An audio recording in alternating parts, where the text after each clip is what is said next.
Get ready to be part of something extraordinary at WOSCon 2024. Imagine a gathering of the brightest minds, the most innovative thinkers, and the industry experts all under one roof. This is not just an event, it's a transformative experience where knowledge is shared, connections are made, and inspiration is ignited.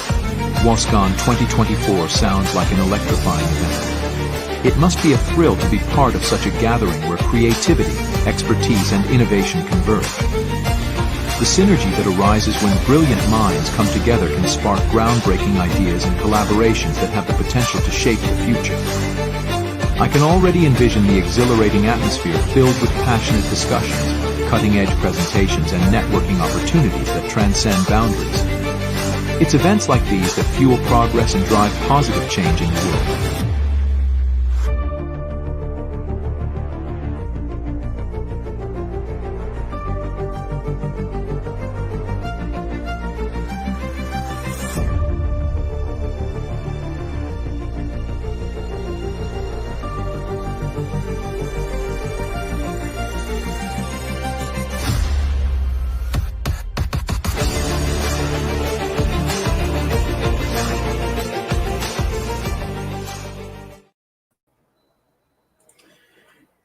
Hey, Chris, this is pleasure to have you on today. If everybody doesn't know what's going on, we're having an interview with Chris today. He's one of our speakers at WOSCon 2024. Chris is the founder and CEO of Legit, which is a global platform reaching millions of businesses, freelancers, and he started multiple businesses. And he's well known in the digital marketing industry. Welcome. Great to have you, Chris. Pleasure to actually interview you. And I look forward to meeting you at WOSCon for sure. Appreciate it. Looking forward to it as well. Yes, sir. So our viewers tonight, can you tell us a little bit more about yourself, just you as an individual and stuff? Because I know you post some things health-wise and not just about SEO, but just you as an individual. Yeah, sure. I mean, I guess for the purposes of why I'm here, but I started doing SEO itself in 2013 or so. So I guess it's been a little over 10 years, and it was just a way to get out of a job for me at the time because I had some credit card debt and I was just looking for a way to make some money. And then it took off more than I expected it to, and it's become a big part of my life now. Obviously, it's given me opportunities like this. As far as personally, I mostly just work, but I also, I like to train. I do like boxing and kickboxing and stuff. And have a few other ventures that I'm working on now as well. Yeah, I remember you posted, it wasn't too long ago, you were actually posting because you're talking about supplements and stuff like that. And that actually kickstarted me going, I really need to get my crapping gear because I'm 47. Okay. And I've started my own health, looking at that and taking some certain supplements and stuff, so watching what actually reacts to my body and not just, someone saying, hey, you should take the supplement. Yeah, that was a side brand I started. I've had to pause it because I have my own event coming up in a couple weeks as well. And as you know, that's a lot of work. But oh, yeah, we'll talk about that too. Everybody talks about conferences and that, just throwing it together a conference with, it's in a hotel room 1 day conference. That's nothing. But actually doing an actual conference and having the staging and the lighting and the event and bringing in the people and everything, it's a huge undertaking. Yeah, it's been a lot more work than I expected. So, is this your first conference? Have you ever done it before? No, I mean, not as a host. No. This is your first. Yeah, I've seen you speak and stuff. I'm referring specifically because you were at SEO at the beach, and I've seen you at some other ones, but. This is your actual first event. You're planning on, I'm assuming, doing on a regular basis too, right? We'll see how it goes. Go from there. I'm honestly not a fan of working on short-term things. I'd rather just focus on the long-term of the business. But this will be good for the business, so we'll see. But it's really good for branding and everything. But it's been a lot more challenging and a lot more expensive than I expected it to be. So a lot of people, honestly, they think like conferences are there to make money, and really it's like, no, we don't make money. No, if I break even, I will be very pleased. You're happy if you do that. So You already kind of touched on this, motivated you to start your career in digital marketing and entrepreneurship. And how did you get started? Was really because, like most of us, we just kind of get started because we needed money. Yeah, I guess to go in a little more detail on that, I was working as a IT support for a level 1 IT support for a real estate developer. Okay. More or less what they were. And the way I just needed more money, and I stumbled on a blog post of a site that I used to read for a whole other topic, where the guy had quit, and he said he was now making his money doing something called affiliate marketing. So I started looking into that and learning a little bit about that, and then that led me to, as I thought, I started doing okay with that, and I thought what I was doing was called affiliate marketing. I didn't even realize it was called SEO. But I did okay with that. And then Penguin 2.0, whatever the one that was in 2013, 2014 was, wiped that out. So then I started doing a little bit of client SEO, and that eventually led me to freelancing, and that led me to Legit from there. So, but the main motivation. When did Legit actually get started? What year? See, I think of it as being around for for such a long time, but February 2018. So going on 7 years. Wow. Yeah. That was supposed to be just a side project for my SEO business because there was an opportunity there. And literally within the first month, it was my #1 revenue stream. And now it's taken off much bigger than I ever could have dreamed. So. Let's see here. And it's like, one of the things I had people ask me all the time, what's the difference between, if you will, Legit and Fiverr and that sort of thing. And I hate that question. It's a higher quality, more of a vetted type of platform, if you will.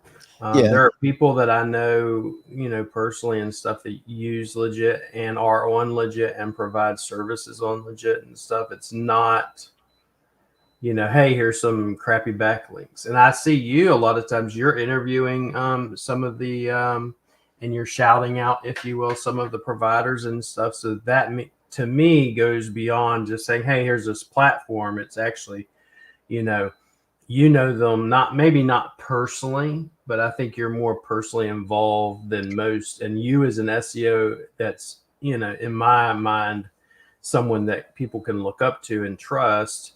Then they know your word. You're not just going to put some, person on there that, doesn't really know what they're doing and just started SEO. And you have a lot of these guys in the SEO groups and stuff. They'll just come in and be like, hey, I got a client, and how do you do SEO? Yeah. Yeah. I guess if I was to say the big differences would be, for one, we want to focus customer wise, we focus more on businesses rather than like the other site that you mentioned appeals to everyone. And there's nothing wrong with that, because there is obviously an audience for that. But, one of their biggest selling things is a guy that looks kind of like Jesus holding up a sign saying whatever you do. Yeah. That's fine. I don't care about appealing to that customer. We want to help businesses grow. And as far as the freelancers, everyone does get an opportunity, but there's a lot of checkpoints they have to go through before it gets listed. And the people that suck are not going to get any traffic. So I'm not going to just reward someone because they signed up. Like, they have to prove that they can do a good job and take care of our customers and offer something that our customers want. We get this is not great, but like, we get some good freelancers that people just don't want what they offer, and they don't get any business either. So it's only what people need and what businesses need and want is who I want. And on top of just the quality of service, that's the quality of communication and customer service, you know what I mean? So you actually have customer service, whereas the other platform doesn't really have customer service. Yeah, I'm really proud of our customer service. Like, we have an average response time of less than 2 minutes. So I've seen some of your stuff where you're posting where people are acting a certain way or customer service wise and how they treat. And I'm like, for me, I always thought, like with us, we always go through it too with our agency. I'm like, well, at least Chris goes through it as well. It's not just us over here. Yeah. Dealing with people that want to come in and berate or put down your staff and stuff like that. I can't deal with that. Yeah. They can insult me all day long, and some of them do.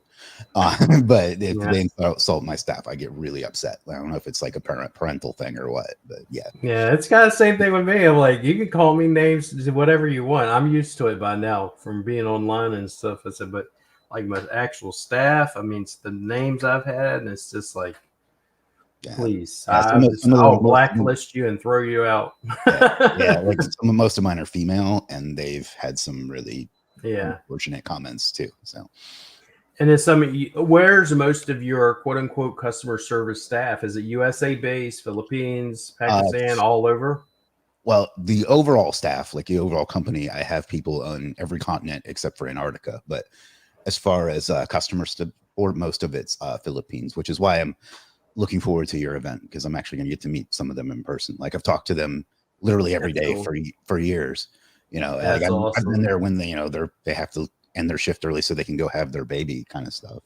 I'll finally get to meet them in person. That's honestly, no offense, but that's one of the main incentives. No, I mean, Eldar actually, he has, I don't know, we had 30 something of his staff over here, and that was the first time he actually got to meet them. And that's what I was telling him. I said, honestly, I'd do more for your team than you would understand if you actually, they get to actually meet you and stuff like that. He took them to one of the, not, I don't know what you would call it, but basically Ferris wheels and, a park. And that was pretty cool. So, and just enough to spend time with them, and get to know them even more. So that's really they're actually going to come to the event too. So that's awesome. Yeah, it'll be big. Last year we had 500 plus, so we're looking forward to it. Who are some of your? I mean, because a lot of people always like look at you and you're very successful and everything, but obviously you didn't start that way. Who would you say, or what are some of the biggest influences or mentors maybe you've had throughout your career that has impacted how you approach business? In the beginning, it's probably not going to be a popular answer, but Alex Becker was a big influence on me in the beginning. He doesn't really do this kind of work anymore, but I wouldn't be here if it weren't for his courses and getting to know him a little bit.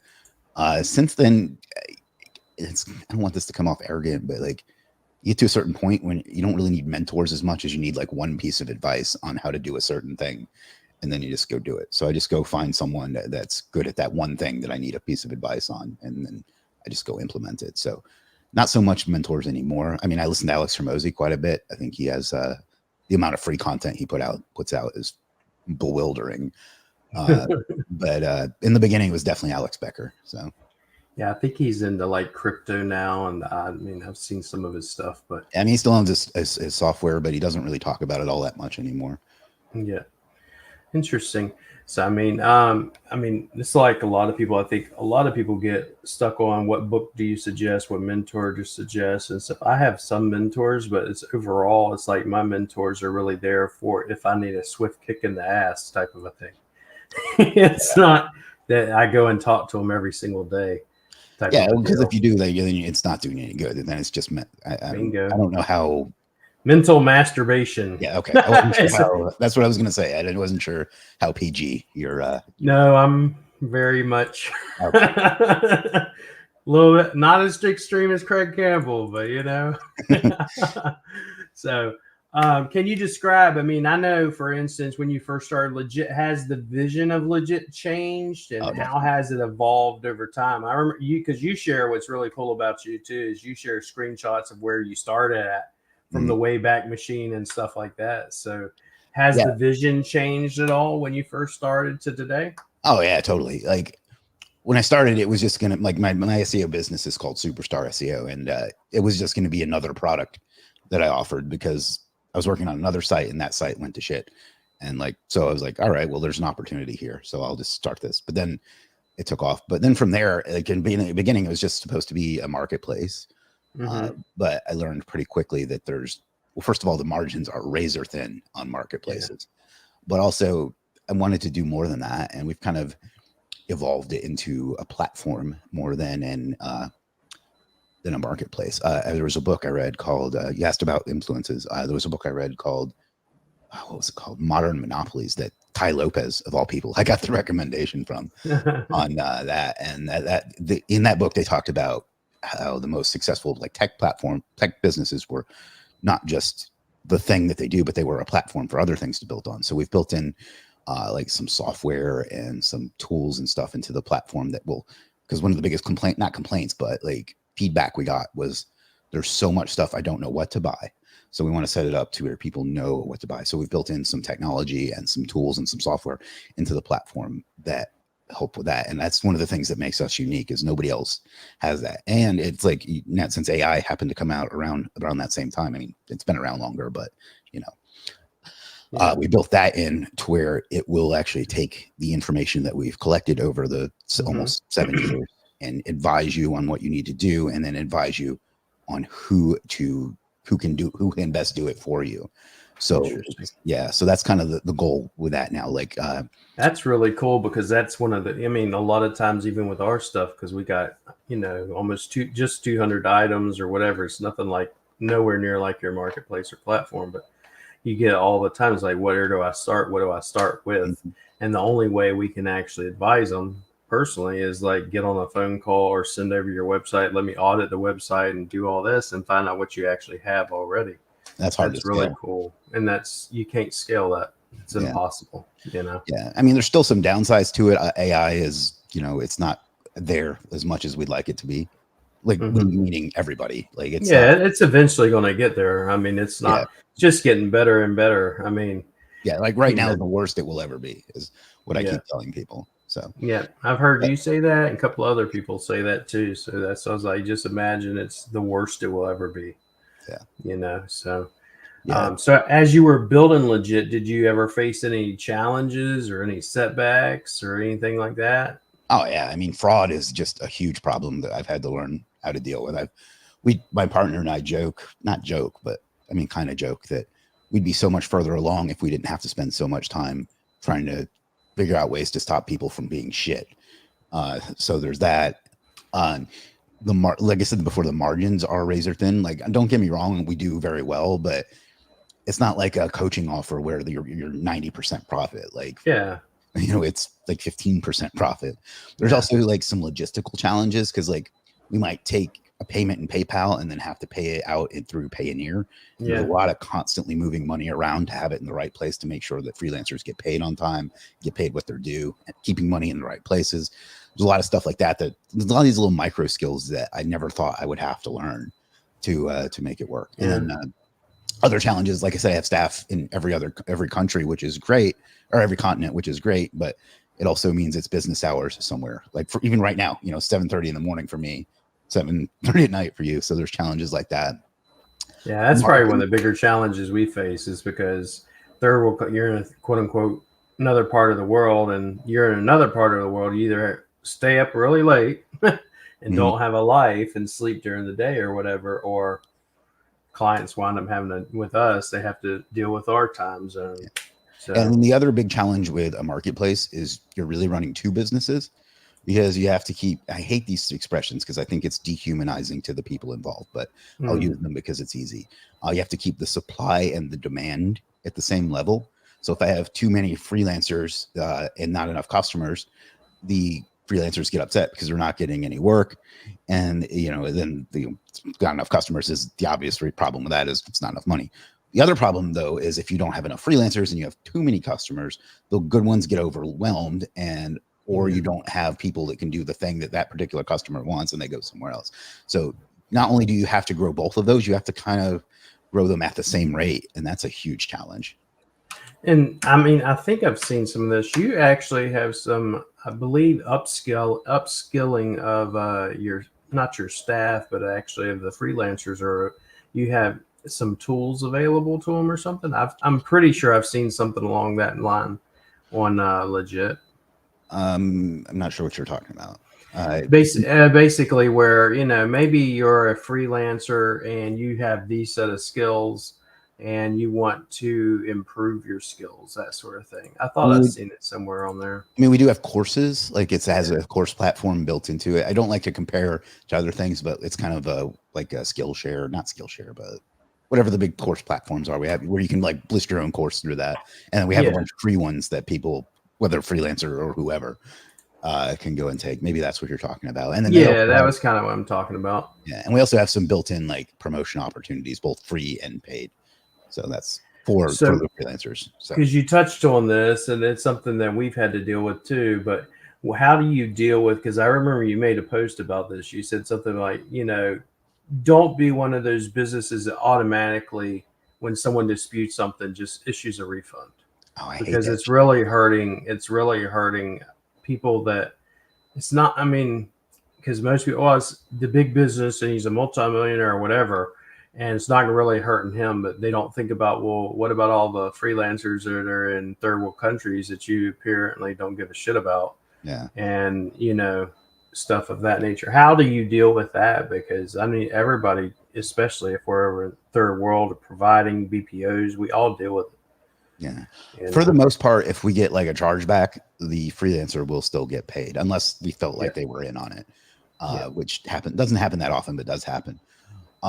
Just as for me, it's more of a matter of principle though, because like it doesn't really affect the freelancer if we get like a chargeback or a dispute or whatever, because we're the vendor of record, so it's always kind of on us. So it's like, if you do a chargeback, it's too legit and not to, you know, SEO guy 123 or whatever. That's a little bit different. They're still getting paid, right? Versus if it's just a direct freelancer, they don't get paid. Right. Well, no, the freelancer will still get paid. The company will be the one that gets fucked if we do the chargeback. But I will fight one of those, and if it's a legitimate complaint, then that's one thing. But I will not put up with people that won't go through our on-site dispute process and just want to do a PayPal chargeback. I will ban someone for that because it puts the entire business at risk. And I pay a lot of money to have staff there to deal with those things. And it's just people being bitter. And I think it's just a matter of principle to like fight those.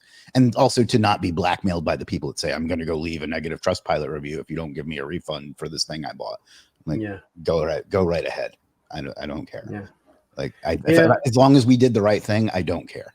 As long as you can sleep at night, that's all that matters. Yeah. You know, but a lot of them will do that. It's like, have you gotten on a customer service call? Have you even went through any of this? And they're like, no, nothing. They just go straight to Stripe or whoever you use. And then you don't think that it actually affects the entire business. You know, if you get so many freaking disputes, you know. Well, I mean, even if it doesn't, like the time that you have to spend dealing with that is not. And since I have a formal process for that, I don't feel like I should have to fight it that way. And I'm not going to put up with people making up their own rules. Like we have, it's not really a policy, but whatever you want to call it. And this is not a choose your own adventure business. Like we have terms of. This is not Burger King. Have it your way, right away. I equated. I don't know if you remember these, but when I was a kid, there were these books you could buy where like it was like a G.I. Joe or something, and you would choose like at the end of the few pages, you would choose one or two things, and it would tell you what page to go to get the rest of the story. I remember. And I said our business is not going to work that way. So people will follow our policies, and if not, there are plenty of other options out there for them to go to. So it's love it. Love your attitude. You seem a lot like me in some of this stuff, because I'm kind of the same way when it comes to how people talk or talk to clients or talk to customer service. And if you want to do your own thing, tell them all the time. There's plenty of other people you can go to, plenty of other providers. What are some of the most significant changes? Because once again, it's different. You're not just the typical SEO. How has changes in SEO affected legit, or has it even affected legit? I mean, it makes a difference on what's popular with what sells. For instance, I don't remember how long ago, 3-4 years ago, Core Web Vitals was the thing everyone cared about for a while, and site speed services took off huge for a while, and now they don't sell at all. Like nobody gives a shit about their site speed anymore.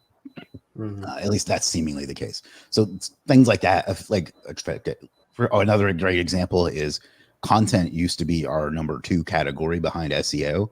And now nobody buys content because everybody can fire up ChatGPT and write an article in seconds, which is very unfortunate because we have some very, very talented writers. And I don't think AI content is as good, no matter what anybody tells me. But trends like that, like having to keep up with those every time I'm like getting somewhere, and then the payment processors have pulled the plug on us a few times too. Like looking back on it, we shouldn't have been selling them in the first place, but we used to sell a lot of like Google reviews and other types of reviews. And then one day PayPal's like, you can't sell those anymore.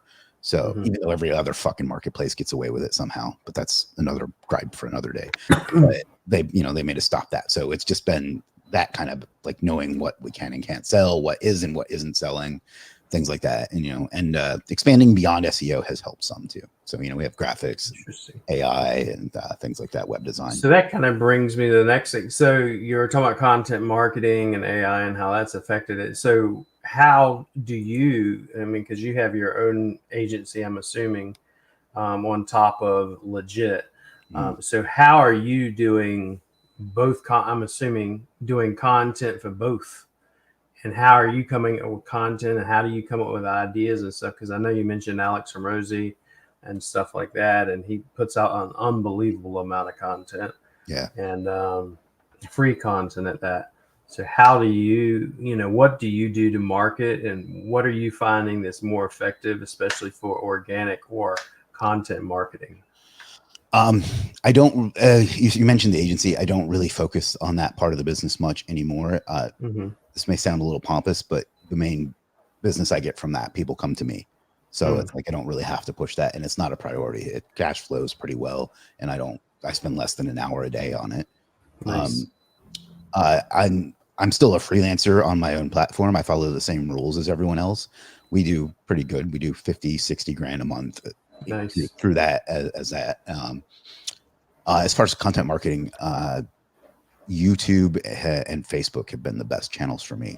I haven't been able to do YouTube lately because I've been focusing on the event, but using I hate this expression too, but the Chris Walker brand has helped push it to whatever way I want to go with that. So just talking about business, I don't really talk about SEO that much anymore, but talking about SEO, whatever, like just talking about it and then having people follow it. Doing interviews like this has helped a lot too. I do a lot of, not so much lately, but I do a lot of interviews, and that helps a lot. Like it brings in, it wasn't really the intention, but it does I make some good affiliate commission with that, but also it brings in a lot of like clout and authority and brings attention to me, to Legit, but also to whatever my guest is promoting as well.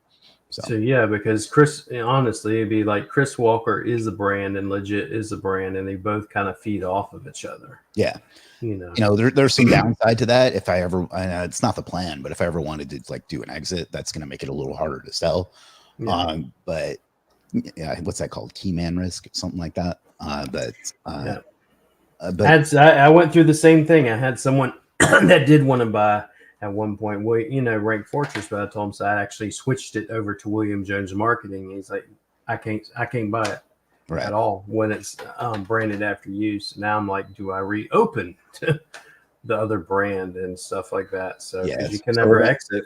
Yeah. So eventually I'm going to phase myself out, and I'm trying to make the personal brand and Legit separate somewhat, but it's not as easy as you think, especially when I'm like wearing my own merch and stuff. But but no, that's been huge anyway. Like people buy from people. Like, I mean, it's obviously not the same scale, but like Tesla does as well as it does because of Elon Musk's personal brand. I try not to be a dick like he is, but but it's the same kind of thing. Like you can use a personal brand to sell whatever business. And that's kind of the way I'm trying to go about it, as opposed to being Legit, the human embodiment of Legit, which is also demoralizing sometimes. So, and I'm sure working out and everything you do, it kind of helps with that, get frustrations out and stuff like that too. So I know, that's been indirectly good for business too. You talk about personal branding, like just posting about people seeing me do cool shit has been good for business too. And I don't do a lot of stuff, so that's why I do post about those kinds of things. It's only like non-work thing that I do regularly, and just people seeing that have like started conversations that have led to business. So yeah, it's one of the things I've noticed like about your content. You actually post about personal stuff, and a lot of the people that I've talked to, their SEO industry, I'm like, they don't so much do that. It's always the technical SEO. I'm like, people buy into you, not into SEO. They can honestly give a crap about SEO. Yeah. They want to buy into you, and how can they connect to you? Yeah. So, one advantage I've had is that I'm not afraid to well, I mean, I am, but I do it anyway. Like turn on the camera and just do video. And that's something you've been good at as well, as like most SEOs are the extreme introvert engineer type, and that hurts their business. Like if they would just do video, like even if they just wanted to do an agency and don't want to do like influencer stuff, just being an agency and just making video will bring people into you. I have videos I made in 2016 that still generate me sales today. Yeah, I love it. That's why I actually Chase, he was the one that taught me about doing videos and affiliate. And then I started doing that, and I got videos from 3-4 years ago that are still getting affiliate commissions and stuff like that. But the big reason why I talk to people about building their brand, one of the reasons I tell them you need to do video is not so much for doing the video. It's the more you do it, the quicker you'll find your voice. Yeah. And most people will be like, well, I'm an SEO. Well, that's not your voice. Yeah. Your voice, has to do with who are you going to reach? What do they want? How can you connect with them? So, and I found that, when I first started, I was doing probably 14 videos a week, and I'd go in and I'd record a bunch of videos on one weekend. And when I did GME Pros, when it first started, I was doing 5-6 days a week. Yeah. Just pushing out content, stuff like that. So I get people that are like, how do you do that? I get so nervous. I get so scared. How do you not get nervous? It's like, what makes you think I don't get nervous? I just do it anyway. Like, that's the difference, is like, I get just as nervous as anybody else. Not so much anymore, but for a long time, for years, I would do, like, if you watch my early videos, I was wearing sunglasses indoors because it was like my way of hiding. Yeah. And a lot of guys I've seen do that and stuff. And I'm like, honestly, because I play poker somewhat. And I'm like, the reason why they're doing that is they're trying to, hide reads or tells, and which is basically I'm scared or I'm confident or whatever. But in a lot of those cases, it's like you're just, you're scared. But that's the biggest thing with like YouTube and creating content. It's not so much you got to get over your nervousness, but the one thing you need to develop very fast is thick skin. Yeah. Because if you come out and you're starting to talk about it, not just SEO, but any industry, really, you're going to have a lot of people that wind up saying, well, that's not how I would do it. That's totally wrong. And then when you ask them where's their YouTube channel, of course, they don't have one. The only thing that like SEO is like more than SEO is tearing down other people in SEO. Yeah. So, and then beyond just do what you say, they'll criticize the way you look. Like, I used to have a messed up tooth that I eventually got fixed, but people would like leave nasty comments about that. Yeah. They talk about how short I am. Like, people, if that stuff affects you, this isn't for you. Yeah. But when I first got started, it affected me, and I'd respond. And after about a year or so worth of it, I thought eventually they'd stop. And then you find out, no, it doesn't stop and it doesn't ever change. So you just I was like, screw it. I'm not going to respond to these people anymore. See, I used to not respond. What I do now is I like to share it. And I find that it makes the people that do like me, like me more when I share that. Look at what this dumb fuck said. So yeah, that's actually, there's a guy, Ben Settle. He's a copywriter. I know. And, he has one, and I said, man, I wish I had this book after I got it a year ago. It's called Troll Copy. And I started using his methods whenever anybody would troll me or say stuff. And I started putting out email or promotions using it. And then most people, from what I also know, is what he teaches, at least. He's like, for instance, you don't want to necessarily respond all the time directly. He said, because what's going to happen is all you're doing is sending traffic and business their way. Yeah. And what most people don't understand is no matter if someone's talking about your business, trying to tear down your business, whatever, it happens with success, number one. Number two, the only thing they're doing is sending you traffic and business. So it's not going to really affect you in a negative way per se. You just have to have thick enough skin and the mindset to deal with it. Yeah. I think. So, I've never had somebody more successful than me like troll me like that. That's how I look at it. Amen. I agree 1000%. Usually it's like, you got a lot of time in your hands to be able to spend that kind of effort trying to tear someone else down if you are, and you definitely are not successful. Yeah. Well, it's also just a miserable way to live, right? Like, I can't imagine being that upset by some fucking video I saw of some guy I don't know. Yeah. And then I've had people say, well, you should respond to it. Kind of like you said, you used to not to, now you started to. But it's like, for me, it's like, I honestly do not have time for it. At the time we were building, we had 2 houses being built. I got 14 construction workers. I got the agency. I got the outsourcing BPO. I do not have time for it. And I homeschool both my children. And come on, I ain't got time for it. So, but you had mentioned actually with you sharing it, it develops some of the people that love you actually respond and they're like, I got your back type of a thing. Yeah, So, it's the rally around the flag effect is what it's called in politics. so that's interesting. So how did you develop that type of community around Chris Walker and Legit? Because I know it doesn't just happen overnight. It's something that, has to be developed. Yeah, I mean, I have a lot of experience in community building. I used to work in politics, and the way that the Superstar SEO brand grew was through a Facebook group. Facebook groups don't work as well as they used to, but uh, back then I was on another freelance site, and when I would deliver an order, I would just tell them, "Hey, join my Facebook group." And then you just I mean, the keys to that are being a good person, like just being someone that people like. Like even there are people with good information that people don't like that don't get anywhere. Putting out valuable content, that sounds kind of cliche, but there's that, but also giving people something that means something to them. Like it didn't really work that well with the Superstar brand, but like with Legit, people like to say that they're legit, or they love to share when they get their first order or they get a big order.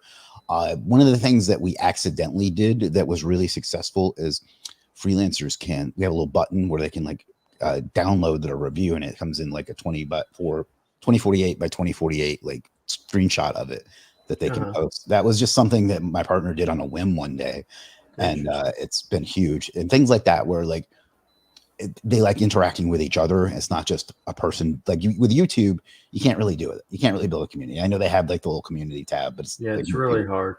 Yeah, like because even most honestly, even most big channels, they have millions of followers or whatever, or millions of subscribers, and you'll have where a video will take off and they'll see generally 70-80% are not even subscribed.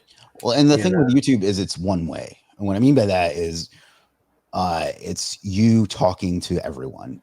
But with a community, whatever platform you build it on, Facebook, school, whatever, you can be in there interacting. They can interact with each other, and it's community, but in the strictest sense of the word. And that's been huge for Legit, for sure. It's one of the reasons that we won over some people that have tried to compete with us, is that we had something that people were proud to be a part of and like look for. Like they'll buy from us because they want to be associated with it.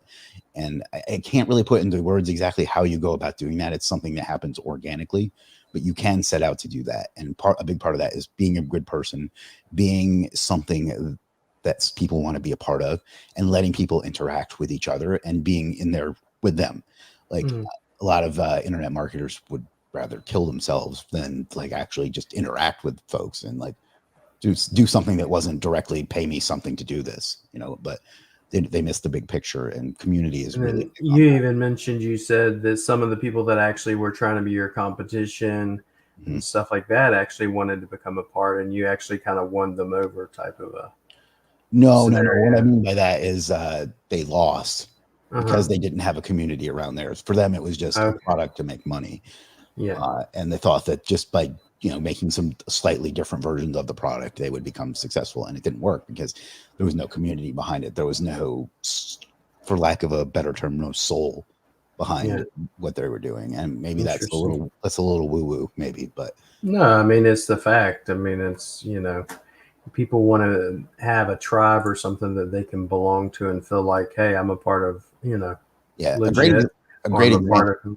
I'm sorry, I didn't mean to interrupt. No, you're good. A great example is I went to Las Vegas a few weeks ago, and there's one store there. It was a Coca-Cola store, and it was just three floors of just like T-shirts and memorabilia and everything except for actually buying Coke. I mean, you could do that too, but it made me realize that should be the goal. Is like their brand is so important to people that it has floors of store on the Las Vegas Strip, which must be the most expensive real estate in the world. Yeah.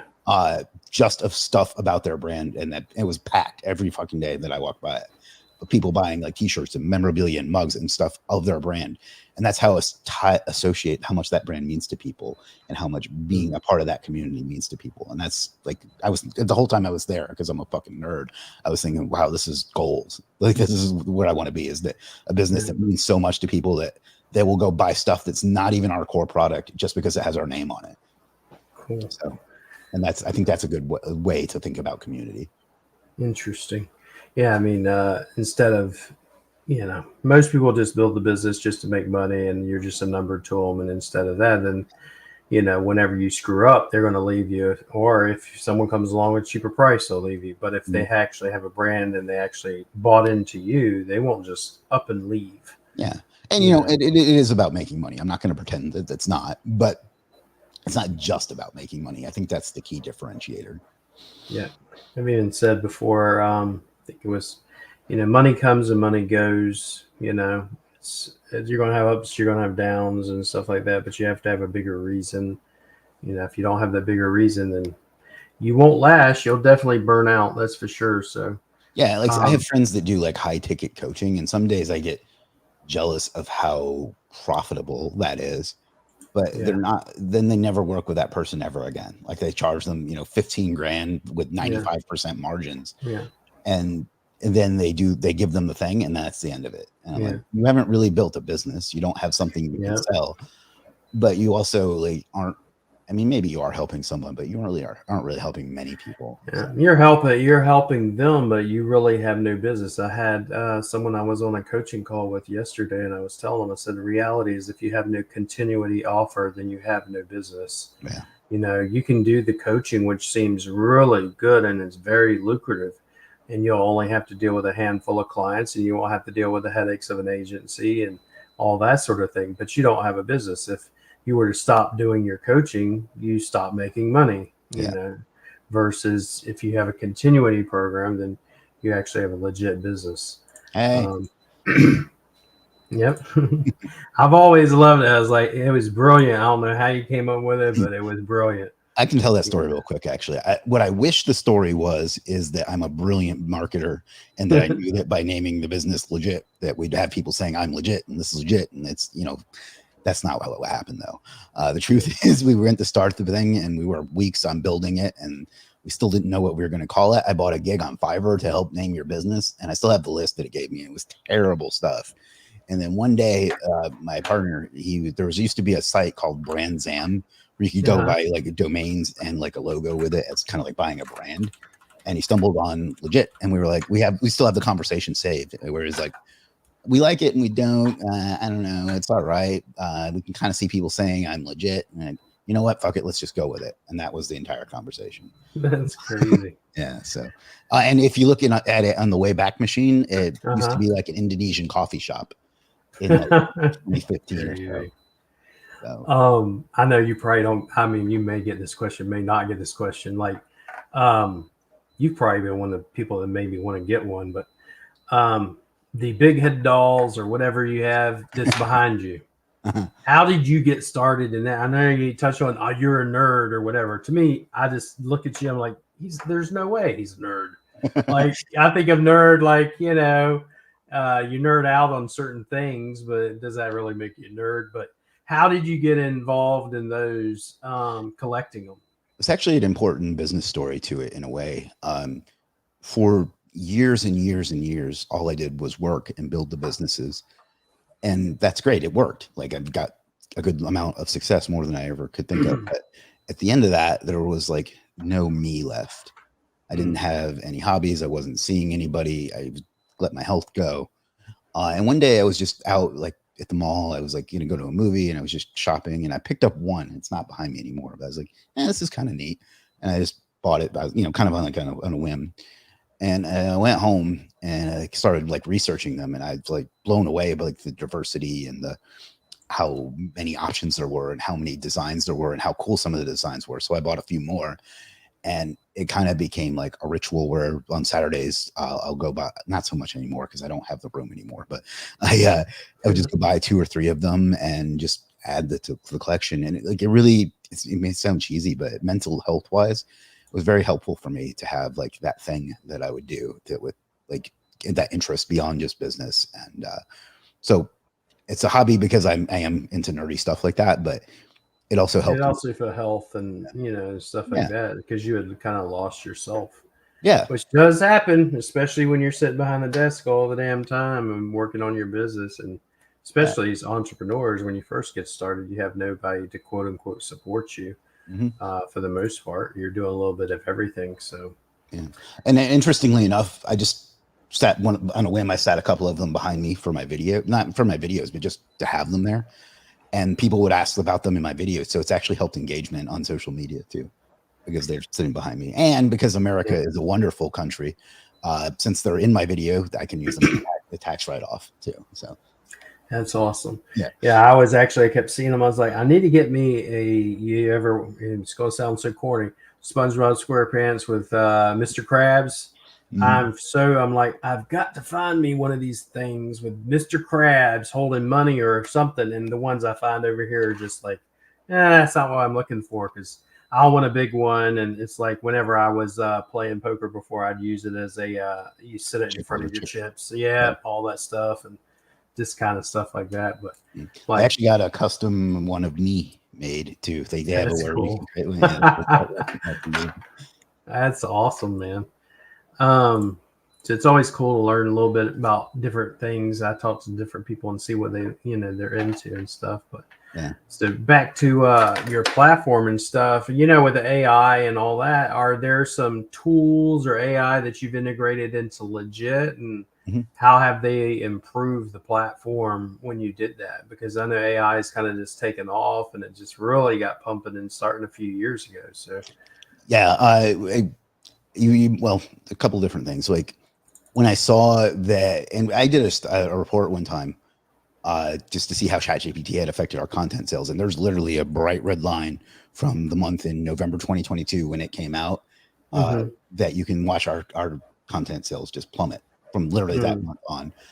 So we added an AI category that does so, not as good as I would have hoped, but we did that. But the main thing we did is we have the dashboard, which I touched on a little bit earlier, but it has different AI components built into it. And there's some stuff coming that I can't give away just yet because I'm going to give it away at my event. But basically for now, it will tell you things that you need to do based on that. So, and it'll generate like a complete business plan for you. It'll do a website analysis for you just in a few clicks, and then it'll help you find the people that can do that. So integrating that has helped a lot. It helps. We have a lot of, like, most people perceive us as being like agencies and SEOs, but we have a lot of just like carpet cleaning business and gutter cleaning businesses, things like that, that aren't nothing against them, but they aren't marketing professionals. They don't know what a lot of this stuff means. They know they need it, but they don't know what it means. And a lot of them just buy random shit, and they don't even know what order they need it in. Right, and it doesn't work. So we built that in to where the technology can help them navigate through that, and eventually it's going to get even more like push button simple for them. So integrating AI in that way has helped us help our customers. And frankly, it'd be interesting to do. It kind of sounds like, I don't know how to say it, but kind of like a build your own house type thing, or build your own. I want a certain type of cabinets in my kitchen, where you choose, how much space do you have, and you type that in. In this case, it'd be, have you ever done SEO? Yes. Have you ever built backlinks, citations? If you question, as you click those things all out, it could kind of build your own SEO package per se. Yeah, it's I can't say too much, but the goal with all that side of the platform is to take as much thought out of it as possible, so they're not buying things that they don't need. Like churn is always a problem with our kinds of businesses, and one of the reasons we've had churn is people bought stuff and it quote unquote didn't work. Now, it's not that it didn't work; it's that they bought the wrong thing. And when it's self-serve, it's kind of hard to like prevent people from doing that in the first place. So one of the ways we've been trying to combat that problem is giving them tools that they need. And again, it's partly because it's people that just don't do this for a living, so they shouldn't have to know that. So we're trying to give them opportunity. But you meaning people watching would be surprised how many people sell SEO for a living that don't have a process to do. Yeah, it's unbelievable to me. It's like being in some of the groups, which I'm not in, but probably one or two anymore. But you'd see them and they'd come in and be like, I just sold someone on an SEO package for $2,000. Where do I start? And it's like, why are you selling SEO? If you're good at selling SEO, that's one thing. But You know, Yeah, well, you should know what you're doing before trying to sell it yeah. and make yourself look like something you're not. Yeah, examples from our experience are like, we'll get a dispute. People like, I bought these PBN links and my GMB didn't rank any higher, so the service didn't work. I was like, no, you bought That's something that crazy. doesn't do. You bought it for the wrong reason, you know. And I don't. There's not. We haven't. That's hard to combat when people can just go buy it without like asking first, you know. So Yeah. that's kind of one of the reasons we did that. It's kind of like I bought this miracle weight loss pill and it didn't make me 20 pounds skinnier, and Yeah. I'm going to dispute it. That's stupid. I mean, Yeah, it's and you know, ridiculous. I can't. It's hard to tell a customer you bought the wrong thing, even though that's the case. But you know, like, that was a problem we had to solve, and we still haven't completely solved it, and we never will completely solve it. But that's one. But you're also going to, you are, and I know this is not why we're doing the interview or whatever, but you are doing your event, and you're going to be talking about that at the event, I'm assuming. Yeah, I can't say a lot, but there's a whole new level of the technology that we're going to be building into the platform that everybody comes to our event is going to get. Eventually, everybody's going to get, but everybody that comes to our event is going to get ahead of everyone else. What day is your event, and where can people go to register for your event? It's September 13th, 14th, and 15th. So September is going to be a hell of a long month for me. And it's in Myrtle Beach, South Carolina, and you can just go to legitlive.com. We didn't get too fancy with the name. Yeah, I mean, it shouldn't. You got legit. It's a brand, that thing. Yeah, and it's alliterative with 2 L's. So, yeah, awesome. Yeah, come check that out. But yeah, we're going to be unveiling that there. I wanted to. And I'm sure your event is the same way. I don't like going to events where it's just a webinar for something else they're trying to sell. Yeah. I went to a digital marketer event that was kind of like that. Like I paid, you know, not a ton. I paid like $800-900 to go to it. Yeah. And the whole point of it was to sell you a $40,000 program that they were looking to sell. And then if you made over a certain amount, they would take you into a room and try to sell you $100,000 program. So that was pretty irritating. And everyone hates that, you know, so I didn't want it to be that. And I wanted to have something to unveil there, as well as it on top of it being just, you know, speakers and stuff. And so that's why we did that. Really, it's because Steve Jobs is a big inspiration to me. You know, in his events, he always did and there's one more thing. And I'm looking forward to delivering that at the end. But you know, it's not like you're trying to sell them. It's something that you're unveiling. Yep. It's free to everyone that attends. It's not going to be while you're here, you can pay, you know, no, I hate that shit. Like, and everybody does. So I've been to some events like that, you know, and it's kind of irritating, you know. It's disrespectful, really. Yeah, especially when they've already paid a certain amount to be there. Yeah, and I think thinking, you know, this is not, if you will, the appetizer. This is the main event. And then you get there, this is actually just the appetizer. Well, For the main event, you got to pay $40,000. You know? Yeah, at the beginning of this, we talked about how events don't make money, and I think people that do that have an event to make money, and they realize the event you can't make money on just the tickets, so they have to do that to make even. And I am doing this just to, you know, to help people to grow a brand and to just be, I don't really know. I don't really have a good reason other than I went to other events and I benefited from them. So I figured it was time for me to do one too. So awesome. Yeah, it'll be a lot of fun, but I'll also be glad when it's over, as I'm sure you can understand. I totally get it. We've touched on your business skills and it's a little bit of your leadership, and I'm pretty sure you have your own style. How would you describe your leadership style in running Legit in your agencies and dealing with everybody that I know you have to deal with probably on a regular basis? Do you have meetings? Is there scheduled team meetings? Or are you just kind of standoffish? You'd mentioned you only put about an hour in, I think it was on your agency, but how much time does Legit consume out of Chris Walker, and how much are you actually having to put into it? I mean, it's changed over time. I've gotten to the point where we have such a good team that for the most part, I just make decisions and have meetings and stuff. Like I meet with my partner once a week, and then I meet with our COO once a week. And then the executive team, we meet together once every other week. And then the whole team, for the most part, the whole team, when it's as many different time zones, it's impossible to get everyone together, but we meet once a month. But as far as the leadership style, we have a lot of fun. Like I have a personal relationship with each person. Nice. We have a lot of like inside jokes. We have like Meme Friday, which is a fun thing that we do. We have a lot of like like inside jokes with one-on-one, but also as the group. Like we have our director of operations, Georgie. Anything that goes wrong, we blame him for, whether he has anything to do with it. But as far as like leadership is, the key I found is that you have to empower people. So like, if you're just going to tell people what to do on everything, there's no point in hiring good people. Yeah. Like, get people and then give them the freedom to make decisions. And if they come to you with a question, the way I respond most often to a question is, what do you think we should do? And most of the time they already know what they want to do or what they think we should do. They're just looking for, I don't know if permission is the right word, but like, I don't know, you to tell them that it's okay. And when I do that, they tell me, I'm like, okay, do that. And if they're wrong, I won't say, no, that's wrong. I'll be like, that's one thing we could do, but we could also try this. What do you think? And the key is to like put it back on to them and to let them make the decision and let them be happy to come to work.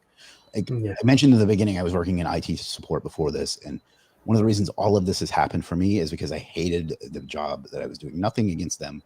Like I always say that because a lot of them still follow me and I don't want it to come off as me having a problem with them personally. It just wasn't something I was happy doing. And I never want anyone that works for me to come into work and be like, fuck, I have to go to work today. Yeah. I don't want to say we're like a family because that's kind of cliche, but we get along really well. And I want everyone to be happy and buy into what we're trying to do. We have some big goals and I make sure that everyone is committed to that goal. And like that when they make a decision that it fits to that goal. Like we want every business on earth to use our platform. That's like our big, like unrealistic goal that we have.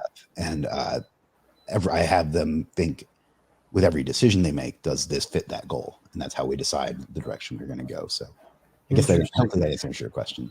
No, it did answer. I mean, a lot of people, it's like you can use a cliche. I wanted to be like family, but there's also dysfunctional families. Yeah. I mean, so do you want to really be like a family? And we have meetings and, on a regular basis, but I actually physically go into the BPO. This is the VA agency, but in which I told them, I said, honestly, if you're not happy working here, I'd rather you work somewhere else. I want people to be able to be here and know and be happy and have fun doing what we do. Otherwise, it's not worth it for me. It's not working. Yeah, I'm sorry. Something I'm very proud of is that in 7 years, I've never fired anybody, not one person. And I've only ever had one person quit. And that was for reasons not related to the business. That's very rare. I'm finding. I'm surprisingly, but it is. And it's something I'm very proud of. And so we just started that business up, the BPO, not even 2 years, going on 2 years ago. But how did you handle, and I didn't have this question ready, but how did you handle, for instance, you never fired nobody. What happened with when COVID was around and stuff like that? Did you have business drop or go up? And did that affect that at all? The first couple weeks was really bad when nobody knew what was going to happen. And I was like, oh my God, I'm going to have to get a job again. Fortunately, I didn't have a ton of staff at that time. I only had like 2 or 3 people. But then we kind of ended up being in the, I feel bad that we did well because of COVID, but we ended up being in the right place at the right time in a lot of ways too, because of the nature of what we do. And that was actually a big growth period for us, was COVID. And it kind of ties back to another question you did too. One of the ways I kept people engaged is I was doing what I called the water cooler at that time. And it was just a daily live stream where we just all got together and just talk about whatever people wanted to talk about. And that really grew the community a lot. And I called it the water cooler because if you're in an office where people go and chat, it's like around the water cooler. So that's why I called it the water cooler. And that was huge for us. I eventually stopped doing it because, it got to where it was and people just weren't showing up anymore because it was every day. But that really got us through COVID. And as far as I didn't have to fire anyone. Well, not unfortunately, fortunately. And I don't know. COVID worked out well for us. I hate to say that because, it was such a horrible thing. Yeah. But that's kind of the same thing I tell people. I was like, when I first got started and I was over here, I didn't even know the Philippines was the VA capital of the world. I didn't know none of that. I didn't come over here for that. I came over here because, we were broke and had no place to go. And so we came over here. But then I remember when COVID hit and we had the laundry shop, and then my wife's like, why don't you start, trying to do SEO again online, because you have the experience. And I said, shoot, let me go into Facebook groups, and found some work. And then COVID hit, and our business increased, versus decreasing. I tell people it was a big blessing for us as well. Yeah. I hate to say that too, but it was for us. And it makes sense looking back on it. Work from home was kind of the thing, and that's what, in a lot of ways, we supplied. And people like yourself have been screaming long before COVID. And you should be a freelancer. Your platform is really for a lot of freelance providers and businesses. And on top of it, digital marketers always been screaming you should start your business online. You need a website. You need to be found. So I could see why it would help. For someone that's just getting started, maybe it's an agency, maybe it's a freelancer, what's some advice you would give them on what not to do versus what to do? I guess the answer I usually give for that is keep your personal expenses as low as you possibly can for as long as you possibly can, because that's going to allow you to move faster, invest more, and not have the stress of I've got to sign some shit client that I don't really want because I got to pay the mortgage next month. That helped me a lot. Like when I first started this, I was still living in a pretty cheap apartment and had no car payment. I really had no personal bills beyond like utilities at all. And that helped me a lot. And for years I did that. Like for the first 3 years of legit, I didn't take any salary from it at all. And the only reason I did when I did was my accountant told me it was illegal to not be taking salary for the way we were structured.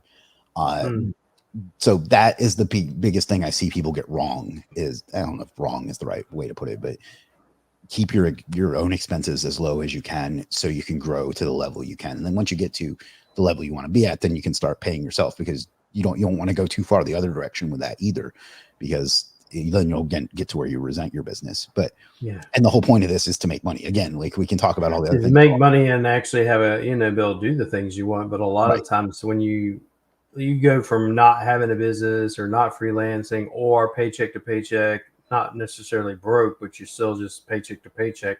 Then you come into, hey, I got these clients, and now oh wow, I'm actually making some decent money. I went from making $4,000 a month at my job. Now I'm making $6,000 a month outside of my job. And they instantaneously, the human nature, I think, is to want to go and buy all the shit that you have been deprived of, if you will. Yeah. Instead of reinvesting it. Yeah. Well, thankfully for me, I've never, and I mean, not so much anymore, obviously, but I've never been so much into things. So that helped me a lot. But like people, there's this perception that if you make more, you should spend more. And that's just not true.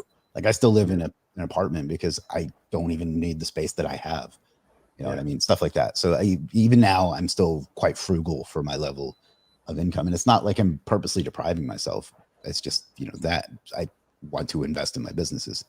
Another thing is though you do have to start paying yourself, because again, you want to, that is the whole point, and you want to be able to do things, but also if you're not paying yourself, you can't get, if you don't want to sell your business, you can't get a proper evaluation of your business, because that's kind of like cheating to make your business more profitable than it actually is.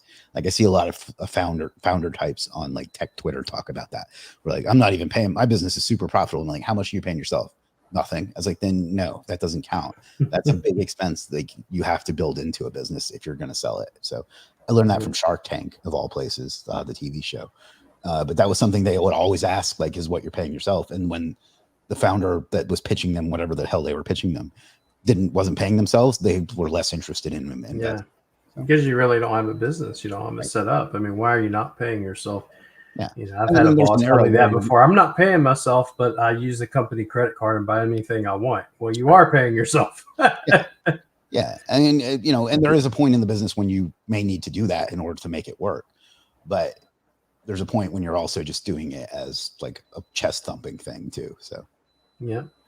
So lastly, if you could invite the audience to come to World of Search Conference, what's your topic going to be? Have you hammered that out yet?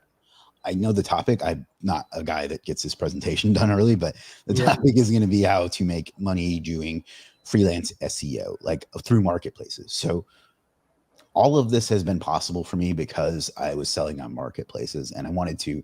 You asked me in the beginning, one of the goals for Legit was I wanted people to have the same opportunity I have. Now, a couple of people have taken advantage of me on that, but a lot of people have been able to make a full-time living at it. I still make very good money as a freelancer through the platform. I'm closing in on $3 million in sales in Legit, which is as a freelancer, not as the owner, which is more than most people's agencies will ever make. And that's just selling services. So I'm going to show everything that has led me to do that, to have that opportunity. 3 times I've done that. I've sold on 3 different marketplaces, and I've been the #1 seller on all 3 of them.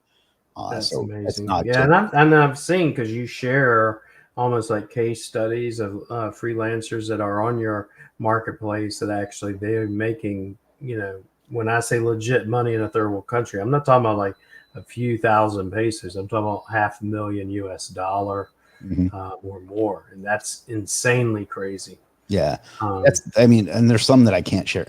It's kind of a policy of mine is I don't share anybody's revenue without their permission. Because some sites do that. But yeah, I mean, we've had some big success stories. And then there's like the medium ones that don't get as much, but are not as like sexy for social media content, but like the guy making $300 or $400 extra bucks a month. I remember when that would have been life-changing money. The key word in there is extra. I tell people how, most people can't make extra money. And just the fact that it's extra can help pay bills. I mean, depending, especially Philippines, I mean, it's like mind-boggling, but a doctor makes about $1,000 a month. Oh my God. It's not that much. And when I say doctor, like if you're a heart doctor, you're probably pulling, depending on where you're at, 2,000-3,000. Here they would charge you that just to speak to them. Yeah.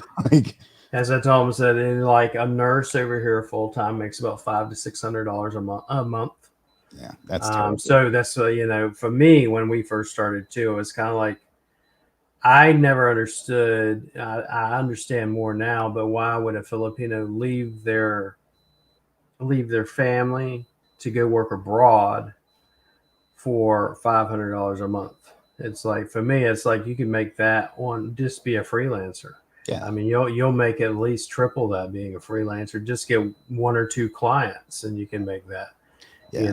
So, and you'll do it on your own, and you're still in your own country, and you're still with your own family. You ain't gotta leave your kids behind and all that other stuff. So yeah, freelancing has led to all the opportunities I have. So I don't talk about it as much anymore because, like, for Legit, I'm more interested in attracting customers than I am in attracting freelancers, because just by existing, we attract freelancers. But I want to teach how to go about how I did it, and because there's more to it than just list your service and hope sales fall on you, which I get so frustrated when people like to expect that. But I get that question a lot too, because it's like they're like, how do you get so many clients and you're always posting onboarding and you're always posting customer? It's like, how do you do it? And it's like, I try to tell them, they're like, they think it's SEO, and I said it has nothing to do with SEO at all. I said, if you want to know what my version of SEO is branding. So Is it SEO? Yes, it's branding. Yeah. But the thing is, it wasn't like that. When I first started, I was going in Facebook groups and I was literally answering question after question, 8 hours a day, 7 days a week, and I put in the work. Yeah. So, but I can't wait to hear that, because I know that will resonate with with the people that are going to be there. You have some agencies, and you have some other people that are, freelancers or just getting started, want to know how to get started. So that'll be amazing.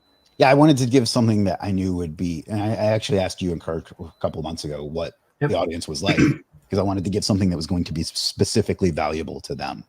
I do that whenever I speak. Like, I was at SEO at the beach earlier this year, and I knew that it was going to be like a lot of pretty skilled SEOs, and like I'm a pretty good SEO. Like I get results, but I don't do anything like all that sexy or creative that would lead to a good topic. So I talked about managing a remote team because I thought that would actually be beneficial to that audience. So I talked to you and Kirk about who your audience was going to be, and I wanted to do something I thought would benefit them. So I'm hoping that will. Yep, that would be amazing. Well, I look forward to talking to you and seeing you and learning from you while you're there. And I know your team is probably excited to meet you there too. So, but that'll be my first time out of the United States, by the way. The first time out of the United States too. Okay, ever in like 46 years. So yeah, the first time I left, I mean, it was insane. And then now I went back to the United States last year just to see my family, and I surprised them for Thanksgiving. I just showed up and Christmas and spent time. My mom and dad's in their 70s, so I'm probably going again this year. But what makes it easier is just when I left, I was broke, and now I can do business class, and I don't have to feel like, you know, I can sleep and I can. yeah. Your flight's 15 hours, I mean, the long stretch, and I'll sleep and relax most of that time. So Yeah, it's I'm not looking forward. I'm looking forward to being there. I'm not looking forward to getting there. Yeah. Like first I have to fly from where I live in South Carolina to like Atlanta, and then to San Francisco, and then from San Francisco to Manila.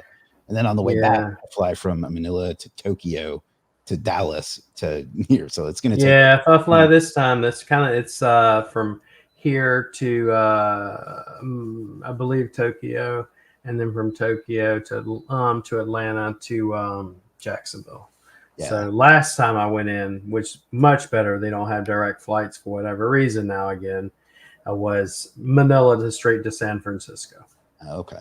And that was amazingly much better than before. So yeah, it's going to take, I think, like 22 hours for me, but you know, it's worth it. Yeah. Well, we appreciate it. And I look forward to see you there. And thank you guys, everybody that showed up. And we all look forward to meet you there and see you soon, Chris. All right. Thanks for having me. See you again. Thank you guys.